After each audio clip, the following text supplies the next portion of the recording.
शुरू करेंगे। हरे कृष्ण। जय राधा माधव कुंज बिहारी, जय राधा माधव कुंज बिहारी, जय राधा माधव कुंज बिहारी, जय राधा माधव कुंज बिहारी, जय गोपी जन वल्लभ गिरिवरधारी, जय गोपी जन वल्लभ गिरिवरधारी, यशोदानंदन ब्रज जनरंजन, यशोदानंदन व्रज जनरंजन, यमुना तीर वनचारी, यमुना तीरा वनचारी, जय राधा माधव कुंज बिहारी, जय राधा माधव कुंज बिहारी, जय गोपी जन वल्लभ गिरिवरधारी, जय गोपी जन वल्लभ गिरिवरधारी,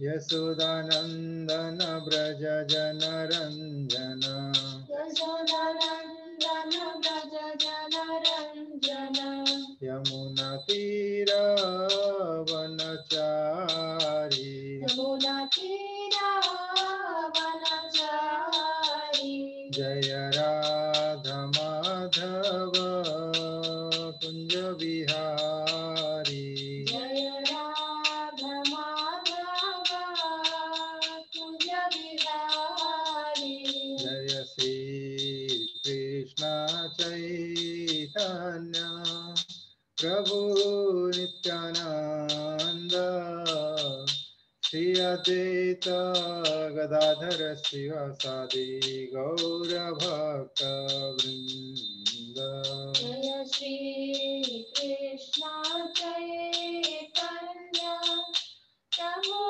नित्यानंद, श्री अद्वैत गदाधर शिवासादि गौर भक्त वृंद, हरे कृष्ण कृष्ण कृष्ण हरे हरे, हरे राम राम राम हरे हरे, हरे कृष्ण कृष्ण कृष्ण हरे हरे, हरे राम राम राम हरे हरे, हरे कृष्ण कृष्ण कृष्ण हरे हरे, हरे राम राम राम हरे हरे, हरे कृष्ण कृष्ण कृष्ण हरे हरे, हरे राम राम राम हरे हरे, हरे कृष्ण कृष्ण कृष्ण हरे हरे, हरे राम राम राम हरे हरे, हरे कृष्ण कृष्ण कृष्ण हरे हरे, हरे राम राम राम हरे हरे, हरे कृष्ण कृष्ण कृष्ण हरे हरे, हरे राम राम राम हरे हरे, हरे कृष्ण कृष्ण हरे हरे, हरे राम राम राम हरे कृष्णा कृष्णा कृष्णा हरे हरे, हरे राम राम राम हरे हरे। हरे कृष्णा कृष्णा कृष्णा हरे हरे, हरे राम राम राम हरे हरे। जय राधा वरिनिश राधा वरिनिश राधे, जय राधा वरिनिश राधा वरिनिश राधे। जय राधा श्याम सुंदर राधा श्याम सुंदर राधे, जय राधा श्याम सुंदर राधा श्याम सुंदर राधे। जय राधा मुरलीधर राधा मुरलीधर राधे, जय राधा मुरलीधर राधा मुरलीधर राधे। जय जगन्नाथ जय जगन्नाथ, जय जगन्नाथ जय जगन्नाथ। जय बलदेव जय सुभद्रा, जय बलदेव जय सुभद्रा। जय कृष्ण बलराम जय कृष्ण बलराम, जय कृष्ण बलराम जय वृंदावन धाम, जय कृष्ण बलराम जय कृष्ण बलराम जय कृष्ण बलराम जय वृंदावन धाम। जय गौरनिताय जय गौरनिताय, जय गौरनिताय जय गौरनिताय, जय गौरनिताय जय गौरनिताय जय गौरनिताय जय गौरनिताय। जय पंचतत्व जय पंचतत्व, जय पंचतत्व जय पंचतत्व, जय पंचतत्व जय पंचतत्व जय पंचतत्व जय पंचतत्व। जय जय प्रभुपाद प्रभुपाद प्रभुपाद, जय जय प्रभुपाद, जय जय प्रभुपाद प्रभुपाद प्रभुपाद जय जय प्रभुपाद। जय जय गुरुदेव गुरुदेव गुरुदेव, जय जय गुरुदेव, जय जय गुरुदेव गुरुदेव गुरुदेव जय जय गुरुदेव। ओम विष्णुपाद परमहंस परिभुजकाचार्य अष्टोत्तर शत Shri Srimad divine grace A C Bhaktivedanta Swami Maharaj Prabhupada की जय। जय ओम विष्णुपाद परमहंस परिभुजकाचार्य अष्टोत्तर शत श्री श्रीमद भक्ति सिद्धांत सरस्वती गोस्वामी महाराज प्रभुपाद की जय। अनंत कोटि वैष्णव वृंद की जय। हरे कृष्ण। भगवद गीता की सत्संग में आप सभी की स्वागत है। आज तो भगवद गीता हिंदी परिवार के सब सदस्य आज पूरा प्रोग्राम में जुड़े हुए हैं। सभी का स्वागत, धन्यवाद करते हैं टेंपल मैनेजमेंट को। श्रीमद् भगवद गीता की शिक्षा को प्रभुपाद की मार्गदर्शन में समझने का और जीवन में उतारने का अभ्यास कर रहे हैं। इस समय भगवद गीता का तीसरे अध्याय का वर्णन और श्रवण कर रहे हैं। इसका शीर्षक कर्मयोग है। बहुत ही इंटरेस्टिंग चैप्टर, रोचक अध्याय है। आज की श्लोक में प्रवेश करने से पहले अब तक जो चर्चा की गई है उसका संक्षिप्त में थोड़ा अवलोकन कर लेते हैं, ताकि हम भगवान का, कृष्ण का जो द्वारा दिया गया शिक्षा है उसको हम अनुसरण कर पाएंगे। श्लोक 2 में अर्जुन द्वारा व्यक्त जो उलझन था उसका समाधान के रूप में भगवान ने श्लोक संख्या 3 से 9 तक बताया। समय से पहले संन्यास लंबे समय तक कायम नहीं रहेगा, इसीलिए निर्धारित कर्तव्य करो, अर्थात निष्काम कर्म योग में जुड़े रहो। जैसा समय से पहले संन्यास कर्मेंद्रियों को बस में तो करता है, किंतु जिसका मन इंद्रिय विषय का चिंतन करता रहता है वो निश्चित रूप से स्वयं को धोखा देता है और मिथ्याचारी कहलाता है। बेहतर है कि आप आपके जो निर्धारित कर्तव्य को ईमानदारी से निभाए और परिणाम की अपेक्षा किए बिना एक भेंट के स्वरूप भगवान को अर्पित करें, जो आपका बंधन से बचाए रखेगा। फिर श्लोक संख्या 10 से 16 में किस प्रकार भगवान ने जीव, यज्ञ और देवता और यज्ञ चक्र का निर्माण किया वो बताए।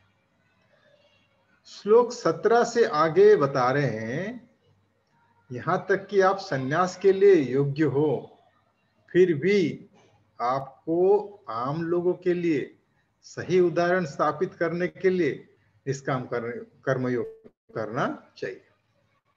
पहले उन्होंने कहा आप शुद्ध नहीं हो तो सन्यास टिकाऊ नहीं है, इसीलिए कर्तव्य कर्म करें निष्काम कर्मयोग के रूप में। इस दूसरे भाग में भगवान कह रहे हैं, भले ही आप त्याग के लिए योग्य हो, आप शुद्ध हो, आपको कोई भौतिक इच्छाएं नहीं है, फिर भी आपको निष्काम कर्म करना चाहिए, जिससे आप आम लोगों के लिए एक सही उदाहरण स्थापित कर सकते हो। कृष्ण ने कहा यहां तक कि मैं व्यक्तिगत रूप में इतने सारे निर्धारित कर्तव्य करता हूं, हालांकि मैं निर्धारित कर्तव्य निभाने के लिए आवश्यकता से परे हूं, है ना भगवान, ये भी हमने सुना। उस सब के बाद श्लोक संख्या 30 में भगवान निर्देश दे रहे हैं, बोल रहे हैं अपने निर्धारित कर्तव्य का पालन करें, फल मुझे भेंट के रूप में दे। कृष्ण क्या पूछ रहे हैं? कर्म का त्याग नहीं, फल का त्याग। फिर आगे श्लोक संख्या 31 में उनके शिक्षण का अनुसरण करने का परिणाम क्या है, और 32 में उनका शिक्षण का अनुसरण नहीं करने का परिणाम क्या है वो बता रहे। श्लोक संख्या 31 में कहते हैं, मुच्यन्ते कर्म भी, मुच्यन्ते मतलब मुक्त हो जाते हैं, कर्म भी सकाम कर्मों के नियम रूपी बंधन से। फिर आगे 32 श्लोक में कहते हैं, सर्व ज्ञान विमूढ़ांतान विद्धि नष्टान अचेतसा, जो इनके उपदेश को पालन नहीं करते उन्हें समस्त ज्ञान से रहित वो नष्ट भ्रष्ट हो जाते हैं। क्योंकि कृष्ण से तो उचित ज्ञान और विवेक शक्ति प्राप्त होती है ना। यदि कोई कृष्ण का शिक्षण को अस्वीकार करता है तो उससे ज्ञान और भेदभाव करने की शक्ति कहां से मिलेगा। तो श्लोक 1 में हमने देखा, कृष्ण के निर्देश का पालन करके एक बंधन से मुक्त हो जाएगा, सभी सफलता को प्राप्त करेगा। और श्लोक 32 में भगवान बताया कि जो कृष्ण मतलब उनके शिक्षा को अवहेलना करते हैं तो वो एक अयोग्य और अज्ञानी होके उसकी जिंदगी बर्बाद कर देगा। अब ध्यान देने की बात यही है कि अपने अंदर हम झांक के देखना चाहिए और खुद को विश्लेषण करना चाहिए कि हम कितना कर रहे हैं। एक देखिए, एक व्यक्ति जो पाप उन प्रतिक्रियाओं को की सजा से अवगत है, कभी कभी वो ऐसे कार्यों को करने में डरता नहीं है। सही बात, आमतौर पर हाँ, लेकिन हमेशा नहीं। क्या कहते हैं, रिपीट करता हूं मैं, एक व्यक्ति जो पाप पुण्य प्रतिक्रियाओं को सजा को अवगत है, लेकिन कभी कभी ऐसा कार्य वो करने से डरता नहीं है। क्यों? क्योंकि उसको पता है परिणाम क्या है, पता है, लेकिन फिर भी वो कार्य कर लेता है। हो सकता है कि पर्याप्त भय नहीं है, ज्यादातर उसे डर तो होता है, लेकिन भोग की आसक्ति के कारण उस कार्य को कर लेता है। अक्सर हम बोलते हैं ना, देखा जाएगा, अब तो कर लो तो जैसा सिगरेट पीने वाला व्यक्ति जानता है कि स्वास्थ्य के लिए वो अच्छा नहीं है, हर जगह बिल बोर्ड में, सिगरेट पैकेट में चेतावनी लिखी होती है, तभी भी व्यक्ति आसक्त रहता है और धूम्रपान करता है। दूसरे एग्जाम्पल देते हैं, हो सकता है जैसे डॉक्टर ने हो सकता है लोगों को, जैसे डॉक्टर ने सलाह देते हैं कि भाई मधुमेह के कारण मीठा ना लेना या फ्राइड आइटम, तले हुए भोजन ना लेने के लिए सलाह देते हैं। हो सकता है डॉक्टर ने किसी का घुटने के चोट के कारण फुटबॉल या क्रिकेट नहीं खेलना या नहीं नाचने की सलाह दी होगी।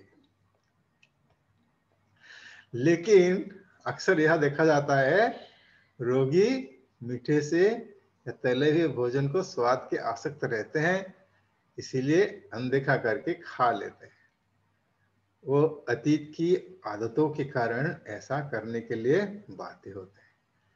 ये वासना है, इसीलिए जानबूझकर भी गलतियां कर लेते हैं। मतलब इससे हम समझ जाते हैं कि अज्ञानता हर गलतियों का कारण नहीं है। यहां तक कि ज्ञान में भी कोई अस्थायी खुशी के प्रति आसक्ति के कारण गलती करता है। फिर उस व्यक्ति के बारे में क्या बोले जिससे पता नहीं है कि वो गलती कर रहा है ना। तो यह हमें आज का श्लोक पर ले जाता है। भगवान कहते हैं, क्यों लोग ये जानते हुए भी मेरी शिक्षाओं को अपेक्षा कर देते हैं। तो चलिए प्रवेश करते हैं अध्याय 3 का श्लोक संख्या 33 में। उससे पहले भगवान को प्रार्थना कर लेते हैं, हमारे ऊपर कृपा करें, उनके वाणी को पढ़ सके, समझ सके और जीवन में उतार सके। बोलिए ओम नमो भगवते वासुदेवाय। ओम नमो भगवते वासुदेवाय। ओम नमो भगवते वासुदेवाय। ओम नमो भगवते वासुदेवाय। ओम नमो भगवते वासुदेवाय। ओम नमो भगवते वासुदेवाय। नारायणं नमस्कृत्य नारायणं नमस्कृत्य नरं चैव नरोत्तमं नरं चैव नरोत्तमं देवीं सरस्वती व्यासं देवीं सरस्वतीं व्यासं ततो जयमुदीरये ततो जयमुदीरये नष्टप्रायेषु भद्रेषु नष्टप्रायेषु भद्रेषु नित्यं भागवत सेवया नित्यं भागवत सेवया भगवती उत्तमश्लोके भगवती उत्तमश्लोके भक्तिर्भवति नैष्टिकीम्। भक्तिर्भवति नैष्टिकीम्।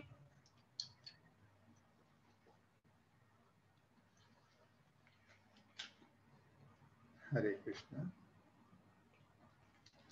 धन्यवाद प्रभु।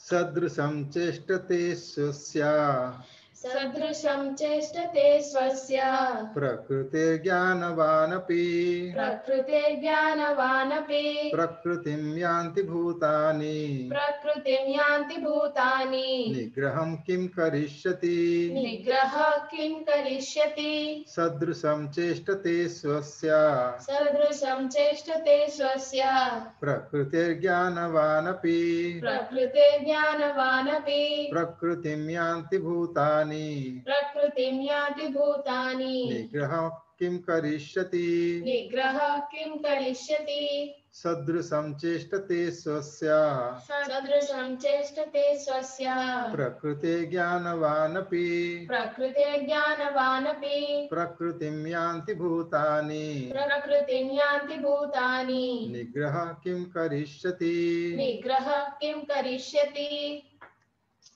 रूपात का भावार्थ देख लेते हैं। श्री लक्ष्मीपाद की जय। ज्ञानी पुरुष भी अपनी प्रकृति के अनुसार कार्य करता है, क्योंकि सभी प्राणी तीनों गुणों से प्राप्त अपनी प्रकृति का ही अनुसरण करते हैं। भला दमन से क्या हो सकता है। भावार्थ वैश्य प्रभुपाद की जय। तात्पर्य, कृष्ण भावना मत के दिव्य पद पर स्थित हुए बिना प्रकृति के गुणों के प्रभाव से मुक्त नहीं हुआ जा सकता, जैसा कि स्वयं भगवान ने 7वें अध्याय में कहा है। अतः सांसारिक धरातल पर बड़े से बड़े शिक्षित व्यक्ति के लिए केवल सिद्धांतिक ज्ञान से आत्मा का शरीर से पृथक करके माया के बंधन से निकल पाना असंभव है। ऐसे अनेक कथाकथित आध्यात्मवादी है जो अपने को विज्ञान में बड़ा चढ़ा मानते हैं, किंतु भीतर भीतर वे पूर्णतया प्रकृति के गुणों से अधीन रहते हैं, जिन्हें जीत पाना कठिन है। ज्ञान की दृष्टि से कोई कितना ही विद्वान क्यों ना हो, किंतु भौतिक प्रकृति के दीर्घकालीन संगति के कारण वो बंधन में रहता है। कृष्ण भावनामृत उसे भौतिक बंधन से छूटने में सहायक होता है, भले ही कोई अपने नियत कर्मों के करने में संलग्न क्यों ना रहे। अतः पूर्णतया कृष्ण भावना भावित हुए बिना नित्य कर्म का परित्याग नहीं करना चाहिए। किसी को भी सहसा अपने नित्य कर्म त्याग कर तथा कथित योगी या कृत्रिम आध्यात्मवादी नहीं बन जाना चाहिए। अच्छा तो ये होगा कि यथास्थिति में रहकर श्रेष्ठ परीक्षण के अंतर्गत कृष्ण भावनामृत प्राप्त करने का प्रयत्न किया जाए। इस प्रकार कृष्ण की माया के बंधन से मुक्त हुआ जा सकता है। ओम अज्ञानतिमिरान्धस्य ज्ञानाञ्जनशलाकया चक्षुर्मिलितं येन तस्मै श्रीगुरवे नमः। श्रीचैतन्यमनोभीष्टं स्थापितं येन भूतले स्वयं रूप कदा मह्यं ददाति स्वपदान्तिकम्।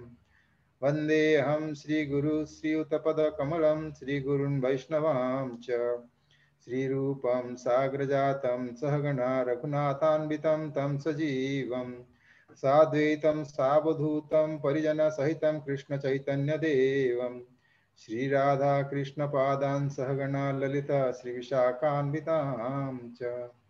हे कृष्णा करुणा सिन्धु दीनबन्धु जगत्पते गोपेशा गोपिका कान्त राधा कान्त नमोस्तुते।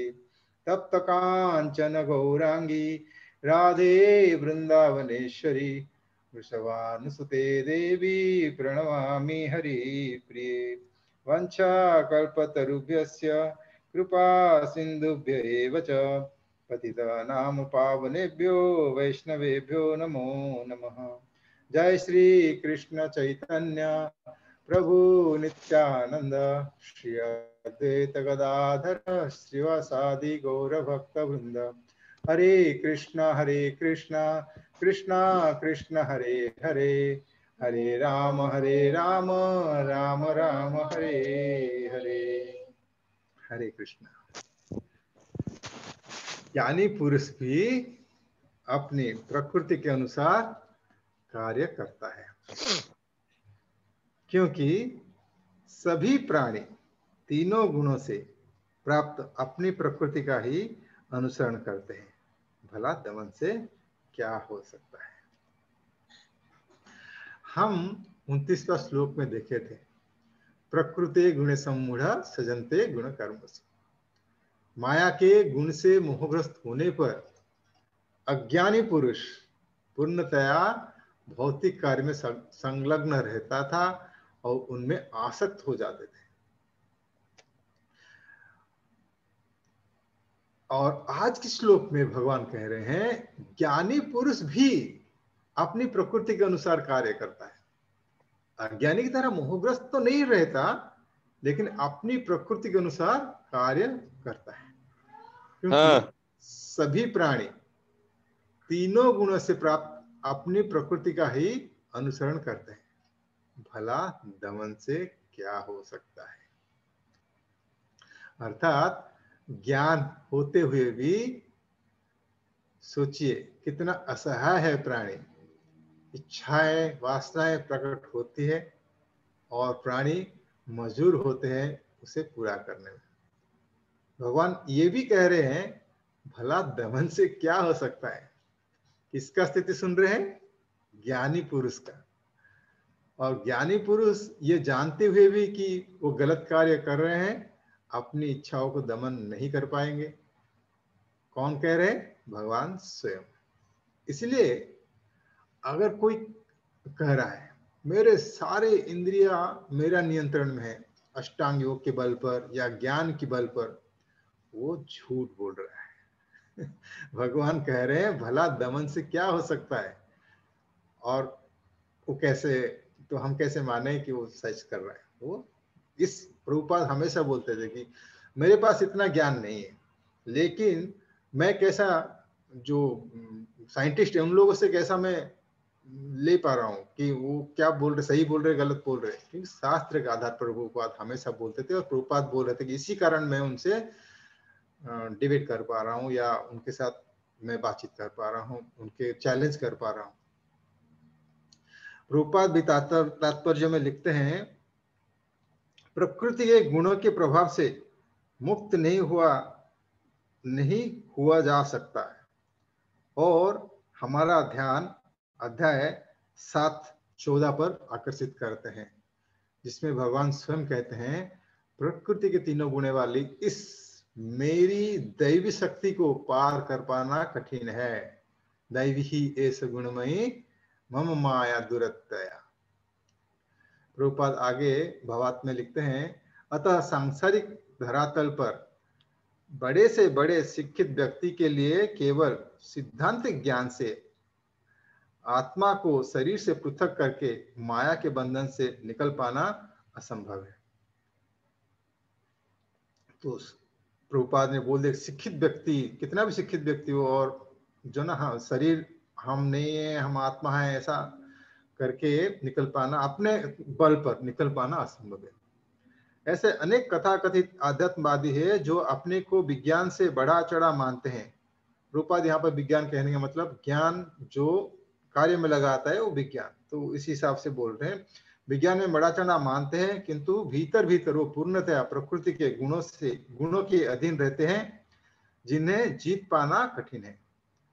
ज्ञान का दृष्टि से कोई कितना ही विद्वान क्यों ना हो, किंतु भौतिक प्रकृति की दीर्घकालीन संगति के कारण वो बंधन में रहता है, और जो बंधन में रहता है वो अपने आप को छुड़ा नहीं सकता। जो बंधन में नहीं है वो उसको आके छुड़ाना चाहिए, और कौन है वो? स्वयं भगवान। तो ये था एक पहलू। दूसरा पहलू ये है कुछ लोग इस श्लोक का लाभ उठाने के लिए कोशिश करते हुए कहते हैं कि भगवान ने कहा है भगवत गीता में भला दमन से क्या हो सकता है, और इसी कारण से हम भगवान के शब्द को खिलाफ जाने की कोशिश नहीं करते और अपनी इच्छाओं के पूरी मात्रा से पूरा करते हैं। मन चाहा आम खाते हैं, मन चाहा आम खाने के लिए आम खाते हैं, मछली और मांस खाने की इच्छा हुई तो वो खाते हैं, चाय और कॉफी पीने की इच्छा हुई तो हम पीते हैं, हम टीवी देखते हैं, सिनेमा देखते हैं, हम अपनी मर्जी के खिलाफ नहीं जाते हैं, क्योंकि ये संभव नहीं है। भगवान ने इसे बहुत स्पष्ट रूप में कहा है कि भला दमन से क्या हो सकता है।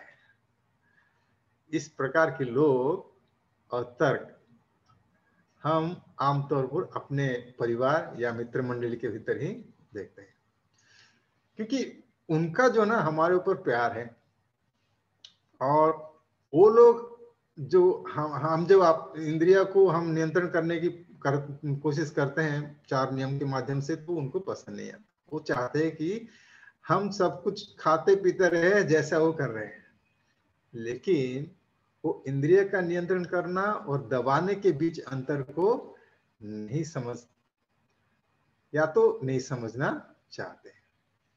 लेकिन हमें इंद्रिय दमन और नियंत्रण के बीच के अंतर को स्पष्ट रूप में समझना चाहिए। फिर कोई भी किसी भी धर्मग्रंथ से गलत उदाहरण के साथ, जैसा कि ये श्लोक अगर कोई आपको कोट कर रहा है तो ये गलत उदाहरण दे रहे हैं, क्योंकि इसमें नहीं है बिल्कुल इंद्रिय दमन वाली बात इस श्लोक में है नहीं, हम देखेंगे।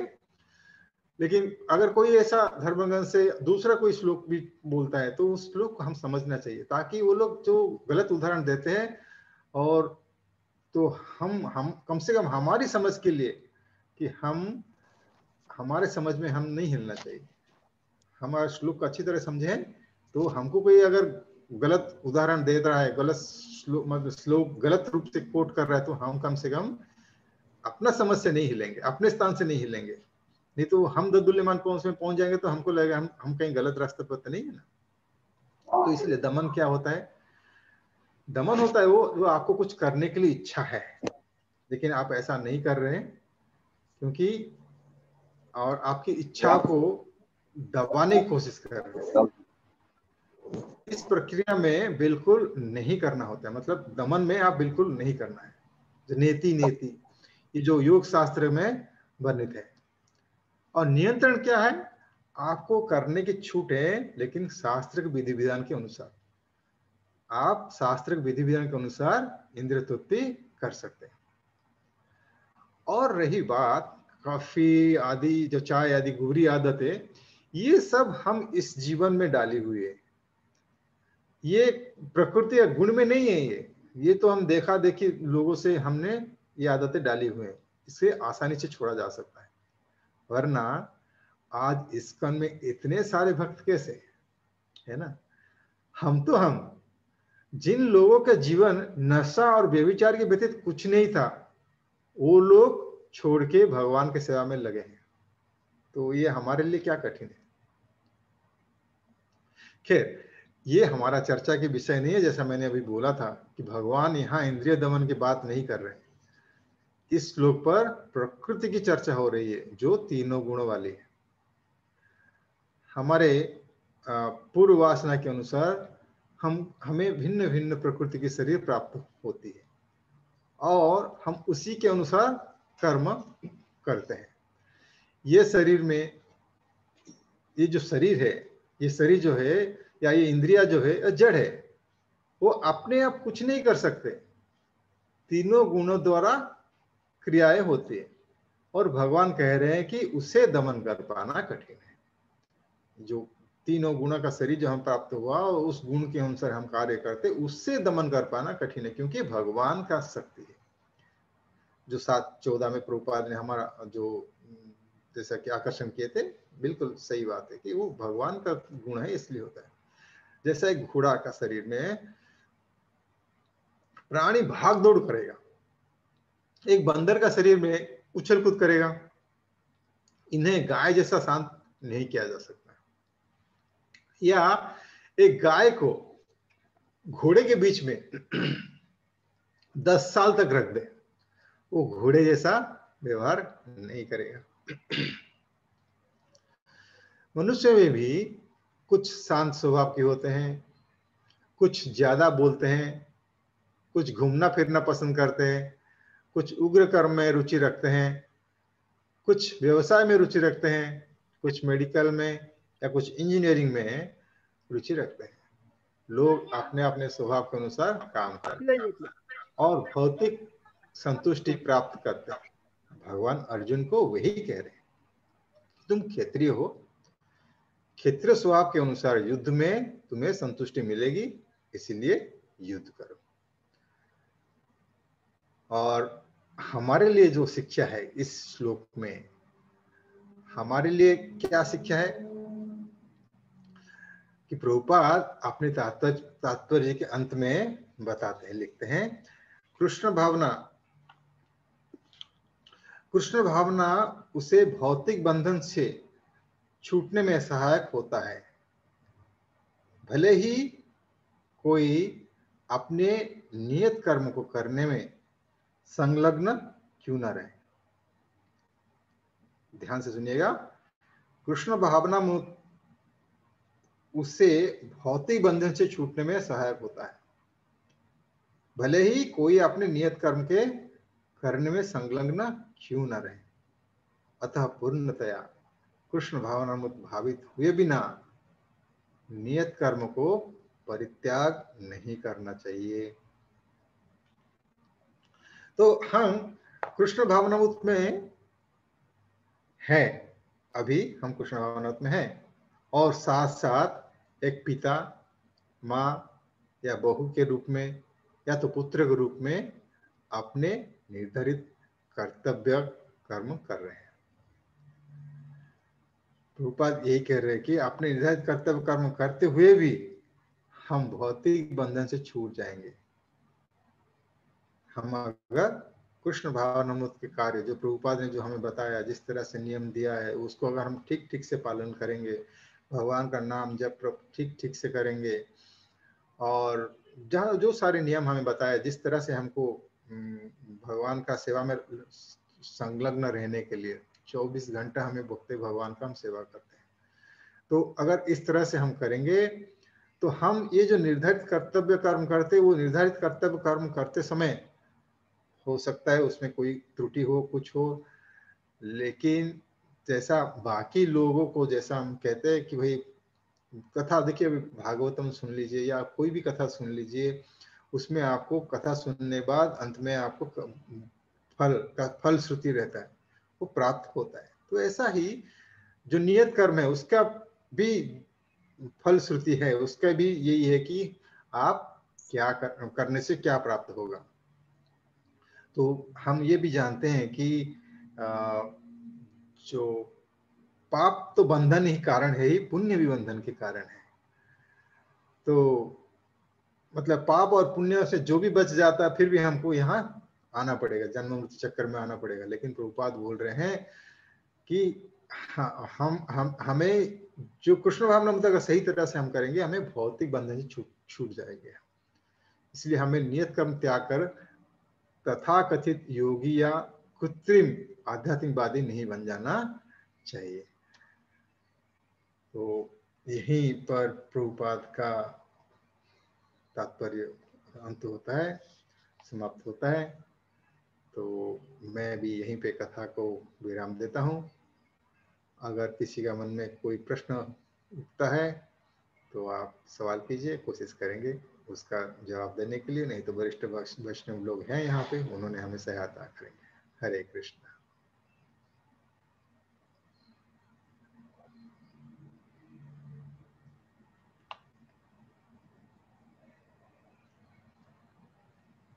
लगता है कोई प्रश्न नहीं है, तो मैं भजन संध्या टीम से अनुरोध करता हूँ कि वो आगे के कार्यक्रम को बढ़ाए।